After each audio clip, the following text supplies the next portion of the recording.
Bom dia, boa tarde ou boa noite, vai depender do momento aí que você vai estar assistindo a essa aula, né?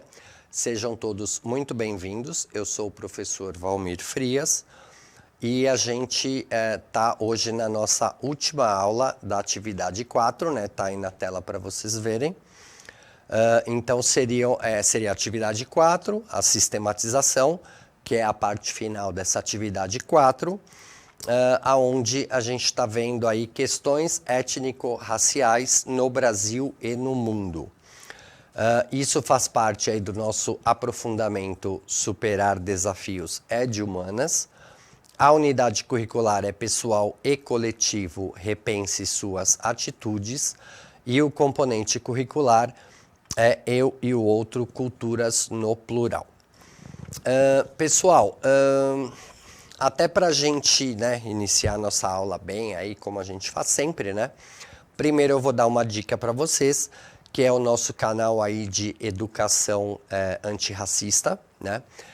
Ele já tá aí na tela para vocês, né? Ele já é um canal que está há algum tempo aí no ar, mas assim, faz pouco tempo. Tem, na verdade, bastante, né, alguns vídeos já a respeito do assunto. Mais adiante vão ser colocados aí novos vídeos, né, referentes a aulas, né, minhas ou de outros professores que tenham a ver aí com esse assunto, né, da educação antirracista. Então é bem legal vocês conhecerem o canal, já se inscreverem e tal, porque assim que forem aparecendo essas aulas e tá havendo aí uma busca e ao mesmo tempo uma escolha, né, de aulas que realmente tenham a ver com o assunto para subir, né, para realmente serem colocadas no canal. Isso vai acontecer aí posteriormente, né?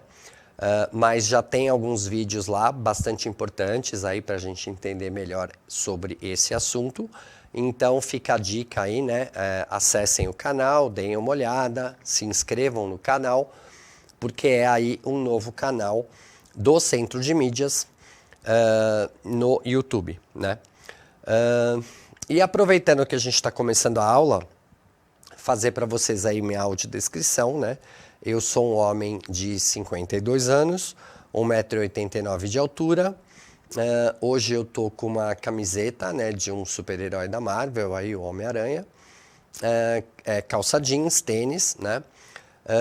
E aproveitando que eu estou fazendo minha audiodescrição, fazer também aí o nosso agradecimento de sempre aí, né, ao pessoal de Libras, né, pessoal aí que sempre muito nos auxilia, deixando nossa aula mais abrangente e com certeza muito mais acessível a todos, né.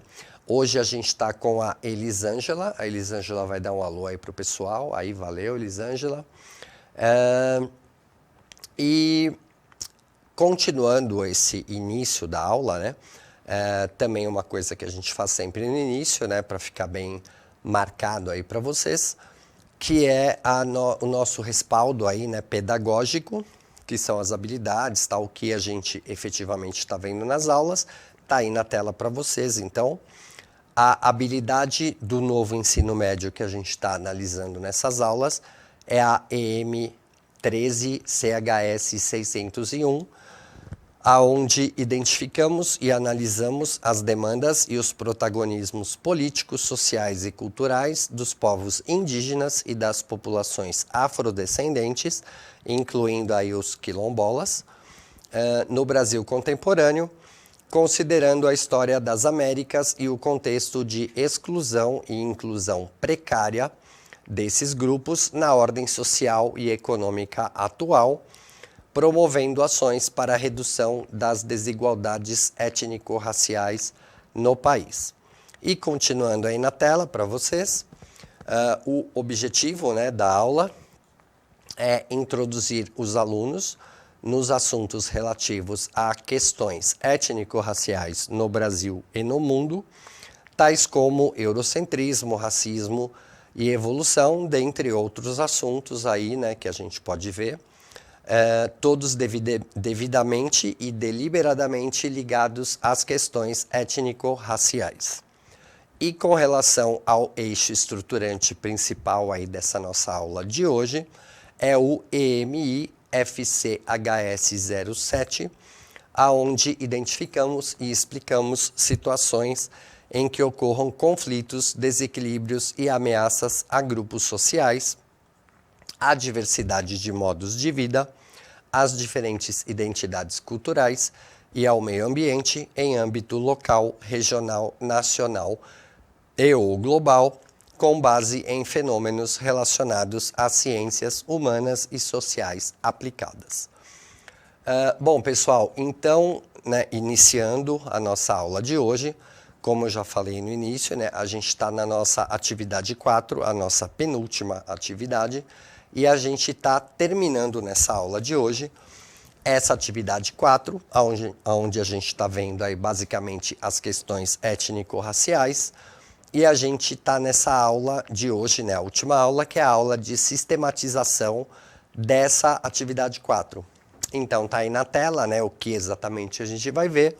A gente vai finalizar aí alguns conceitos, né, relembrar alguns também que a gente viu no decorrer da atividade 4 e mesmo alguns conceitos que continuam importantes, mas conceitos vistos aí anteriormente, alguns aí na atividade 1, 2 ou 3, né, e que tem a ver e que vai auxiliar a gente entender melhor essa própria atividade 4 e as suas aí questões étnico-raciais. Então, nessa sistematização, a gente vai finalizar alguns conceitos, rever alguns outros, como eu já falei, durante essa atividade 4.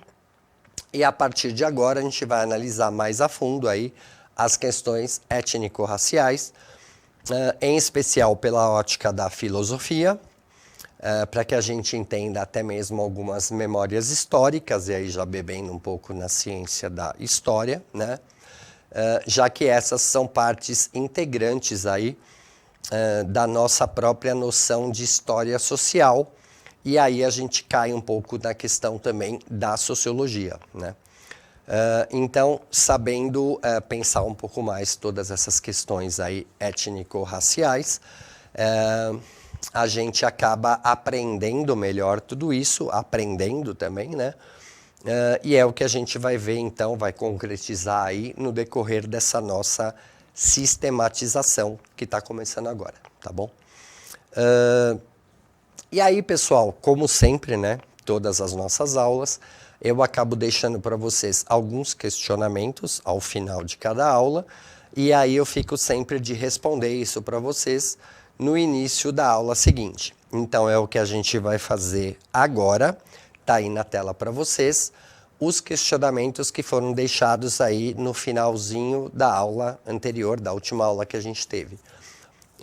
Então, é do desenvolvimento parte 4, né, esses questionamentos.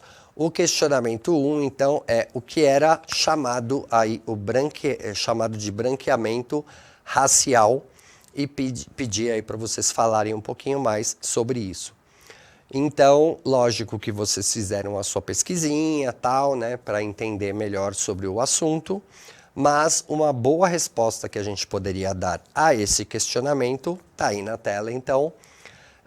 Ou seja, branqueamento racial era a tendência aí por parte da população brasileira, e em especial até pela política, né, pelo governo do Brasil no momento, de que deveríamos fazer aí um branqueamento racial em nossa população.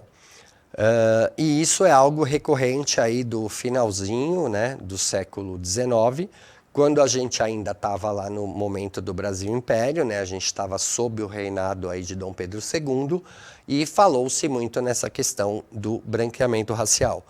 E até mesmo, né, após o Império, após a proclamação da República e mesmo após o final do século XIX, início do século XX, ainda se falou um pouco a respeito desse assunto e depois, com o tempo, foi perdendo, né, força tal, e deixando-se de falar tanto a respeito desse assunto.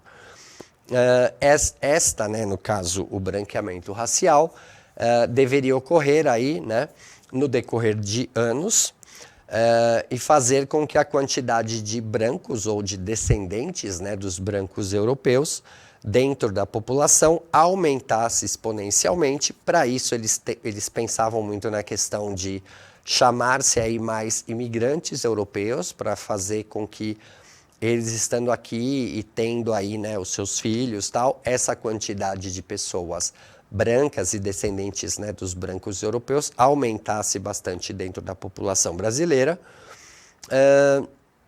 e aí tornando então cada vez maior dentro desse total da população a quantidade de pessoas, né, descendentes ou consideradas realmente brancos, né? Então, chegando ao ponto de tornar-se aí, então, né, num futuro, né, distante ou próximo, como eles pensavam, a maior parte da população brasileira, o que a gente vê que não deu certo, porque hoje em dia a gente realmente não tem uma quantidade maior da população que são considerados brancos, né, isso por si mesmos, né? A maior parte da população é considerada ou parda, ou negra, ou indígena, e se juntar tudo isso dá mais de 50%. Então, a quantidade de brancos, ou os que se consideram brancos, é menor do que a metade da população. Então, isso acabou não dando certo. E é só ver a miscigenação no Brasil para saber que isso realmente não iria dar certo, como não deu, né?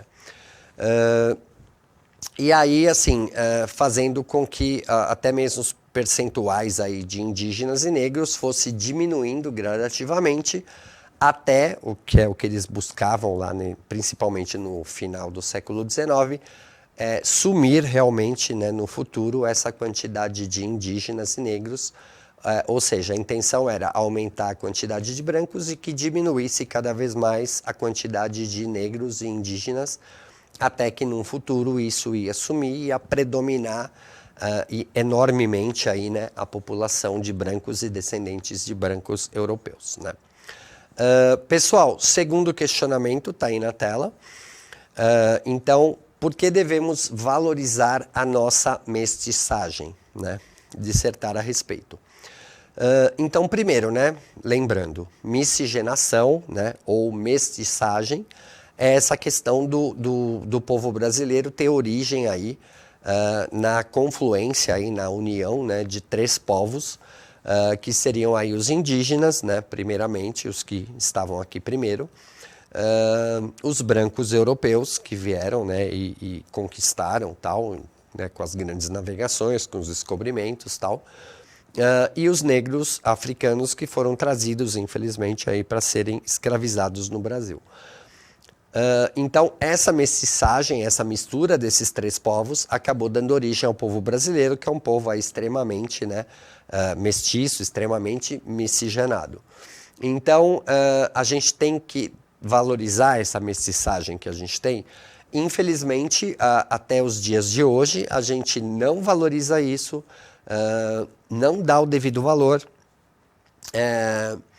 e acaba sendo algo assim, de se valorizar, infelizmente, a questão de sou branco ou sou descendente de brancos, né? Sendo que eu também já expliquei em outras aulas que isso, na maioria, a gente pode colocar, sei lá, 80%, 90% do povo brasileiro é mestiço de alguma forma. Mesmo que às vezes as aparências acabam enganando um pouco. E eu já citei até mesmo o meu exemplo, né? Eu sou um homem que, se você olhar, você fala, um homem branco, ele deve ser descendente de europeus. Até sou, né, porque a parte da família da minha mãe era uma família de portugueses, mas da parte do meu pai eu tenho aí, que eu sei, né, meu pai não soube dizer direito se era o avô dele ou bisavô dele, mas, ou seja, nos antepassados do meu pai tem indígenas, né? Então, eu não sou, né, 100% branco, como ninguém no Brasil é 100% coisa nenhuma. Todo mundo tem algum tipo e algum grau aí de mestiçagem, né, na sua família, nos seus antepassados.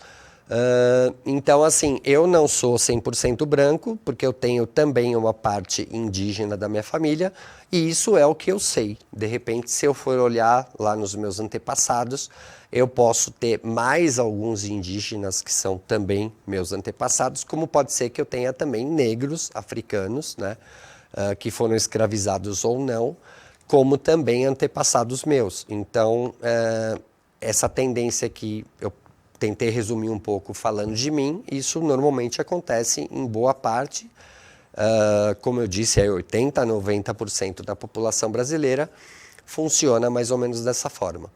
Agora, uma resposta, né, para essa pergunta, para esse questionamento que eu deixei, está aí na tela então.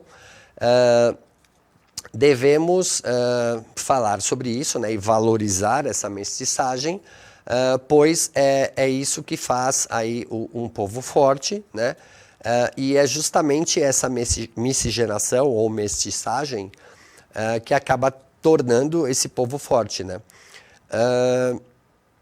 E um bom exemplo disso, né, é que Charles Darwin, né, quando ele estava em passagem pelo Brasil, isso no ano de 1832, a bordo aí do navio Beagle, né, que o levaria até Galápagos, onde ele faria aí os seus estudos da teoria da evolução, ele acabou elogiando o povo brasileiro no sentido de que ele via muita força, né, muita diferenciação e algo que levava a, consequentemente, algo bom e que ele via um futuro bom para esse povo brasileiro, justamente pela questão da mestiçagem, né?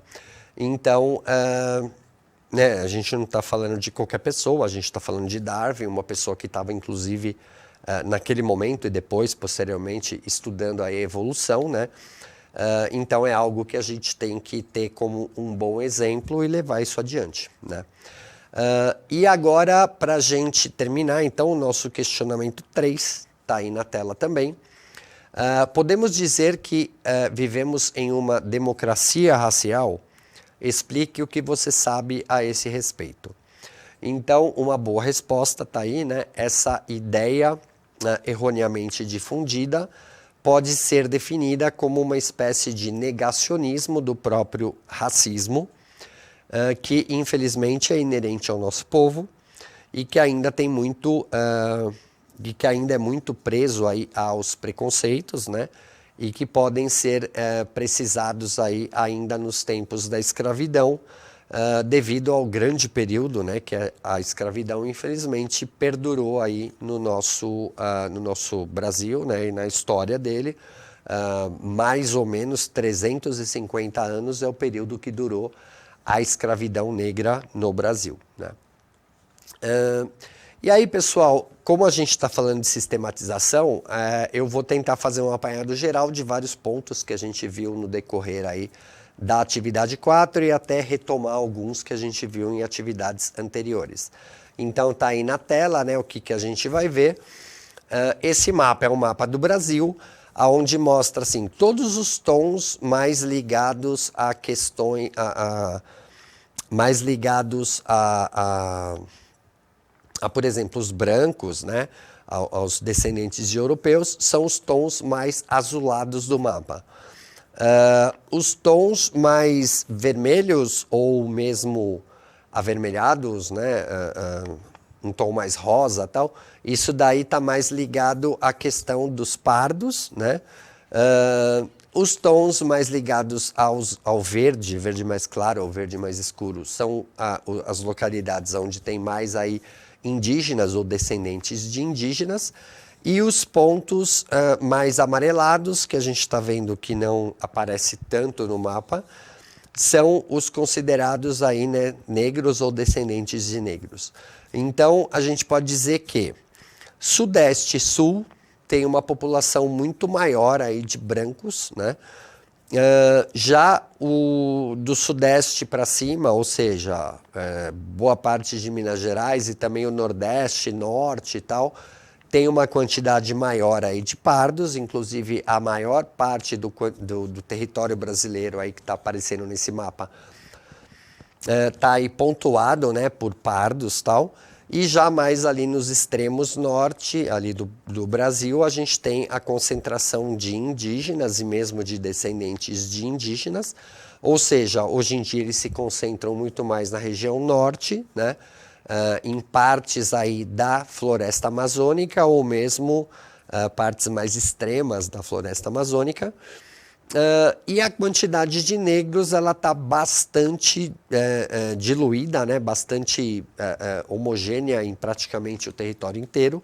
É o que a gente consegue ver nesse mapa, tá bom? E agora a gente vai ver alguns pontos que eu achei bastante importante que a gente retomasse e frisasse mais nessa nossa atividade 4. Então, são alguns termos que a gente viu aí durante a atividade 4, ou mesmo nas anteriores, a 3, a 2, a 1, né? E esses termos estão aí para vocês, né, na tela. Colonialidade, né, que pode ser entendido aí como um fenômeno histórico e cultural, né, com origem no colonialismo, mas que infelizmente se manteve aí após a experiência colonial.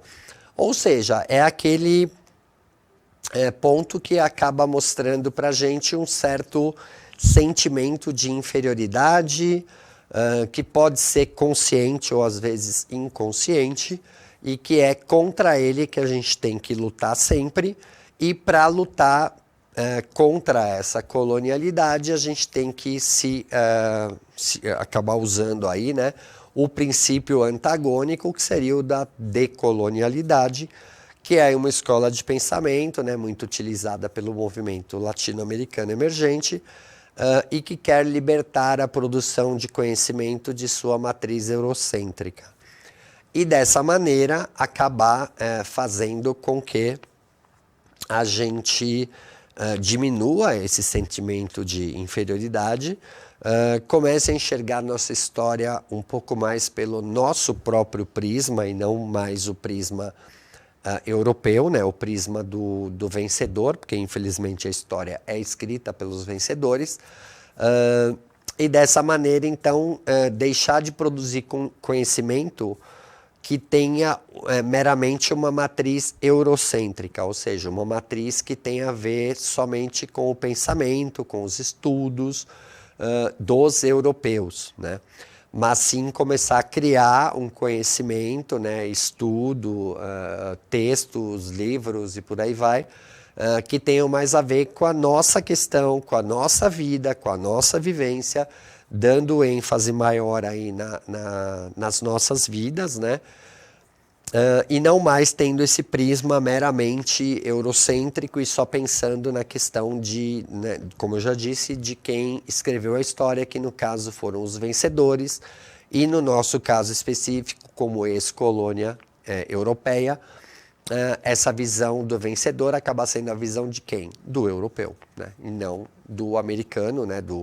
Da pessoa que nasceu aqui na América, que nasceu na colônia e coisa e tal.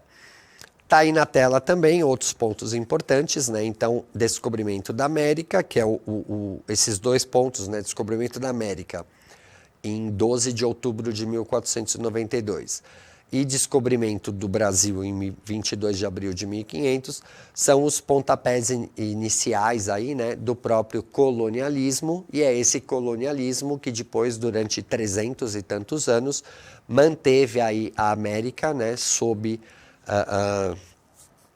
os ideais e a política tal europeia, e que acabou levando, né, concentrando esse colonialismo, e mais adiante leva aos preceitos que a gente viu anteriormente do colonialismo, e acaba, da colonialidade, né? E que acaba levando então a gente a buscar essa decolonialidade, né, para acabar com esse sentimento do colonialismo, que é advindo do colonialismo, que está aí na tela. Então, a decolonialidade ela tenta acabar com a colonialidade, e ambos têm início, né, têm o seu nascimento aí dentro desse preceito que está aí na tela agora, que é do colonialismo, tá bom? Pessoal, aqui tem uma imagem, né, que inclusive é a imagem que a gente está usando no Chroma Key hoje, né? Pode voltar em mim um pouquinho. Aqui é a imagem que a gente está vendo. É uma colagem aí de grupos étnicos, né? É uma imagem de 2018 que mostra aí os diversos tipos, né? Inclusive a grande variedade étnica que a gente tem aí, né, no nosso planeta tal, e que acaba dando no mínimo, a gente pode dizer que a gente acaba tendo algo que deixa, né, o próprio planeta, né, os próprios continentes muito mais interessantes, né, de se analisar, de se visitar, de viajar, tal, justamente para ver essa diferença, não só étnica, né, mas principalmente a diferença cultural. Porque diferenças étnicas, elas existem, né, por diversos motivos, mas não é o primordial, não é o mais importante, mas acho que sim o que essas várias categorias, né, étnicas, que são todos seres humanos, né, isso daí não tem diferença nenhuma, acabaram criando culturas diversas e isso que acaba trazendo aí a importância, né, e acho que o maior êxito que a gente pode ter com uma viagem, tal, né, com conhecer novas culturas, é justamente essa diversidade étnico-cultural. Tá? E aí, voltando na tela, então, alguns outros termos. Então, raça, por exemplo, é um conceito aí que obedece a diversos parâmetros aí para se classificar diferentes populações de uma mesma espécie. Como eu disse, somos todos da espécie humana, né? E aí a raça, na verdade, ela acaba mostrando algumas diferenças, né? Mas na verdade somos todos aí da raça humana. E já a etnia acaba mostrando uma diferença um pouco maior, tanto em questões biológicas, né? Aquela coisa de a gente classificar, por exemplo, a etnia negra, a etnia branca, a etnia amarela, a etnia vermelha, que seria indígena. Então, são diferenças biológicas que ocorrem nas várias etnias, mas acho que até o mais importante quando a gente fala de diferenças étnicas é a questão cultural realmente, né? E aí alguns termos que a gente viu na aula passada, né? Que eu acho bem importante a gente retomar, está aí na tela. Eugenia, né, que é um termo aí criado em 1883 por Francis Galton, e significa aí bem-nascido, né? Ou seja, esse pesquisador, Francis Galton, ele acabou definindo a eugenia como o estudo dos agentes sob o controle social que podem melhorar ou empobrecer as qualidades raciais das futuras gerações, seja física ou mentalmente. Ou seja, era uma ideia errônea, né? Tanto que a eugenia era considerada ciência lá no final do século XIX até o comecinho do XX.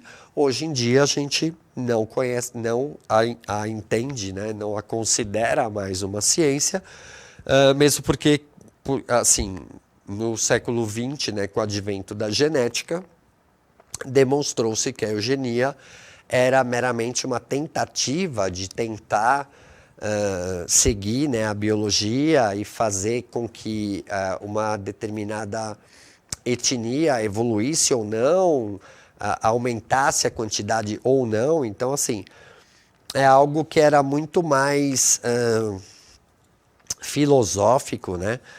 Pensando que poderia se conseguir aquilo, do que algo que efetivamente na prática você conseguisse fazer, né? O que é muito bom, né? Porque a questão da eugenia te dá uma ideia de que você pode controlar as etnias, aumentar uma etnia, diminuir outra, sumir com outra da face da Terra, o que a gente sabe que é praticamente impossível e que mesmo com tentativas erradas durante a história, aí como foi o caso dos nazistas querendo eliminar os judeus, né, o Holocausto, né,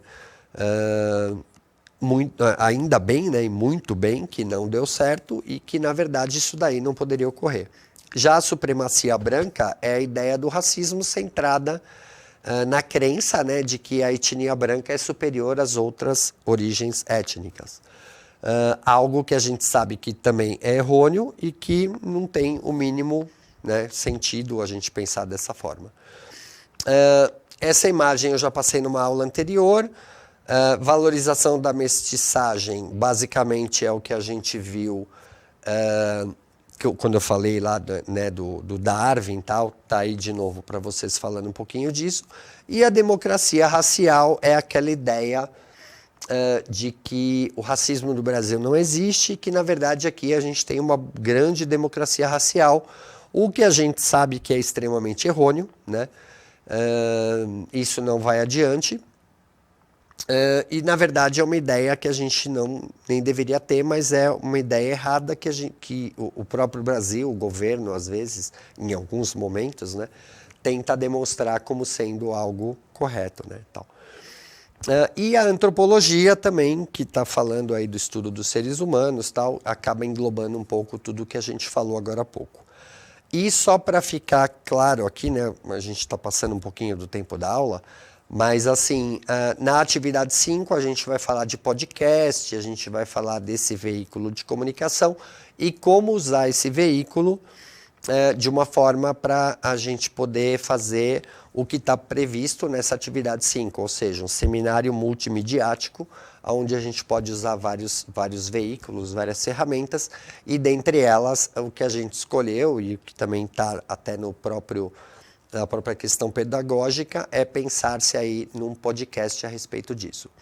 Pessoal, então está aí na tela, né? A gente viu hoje a sistematização da atividade 4 e a nossa próxima aula, então, vai ser a atividade 5, já falando de a introdução aí dessa atividade 5.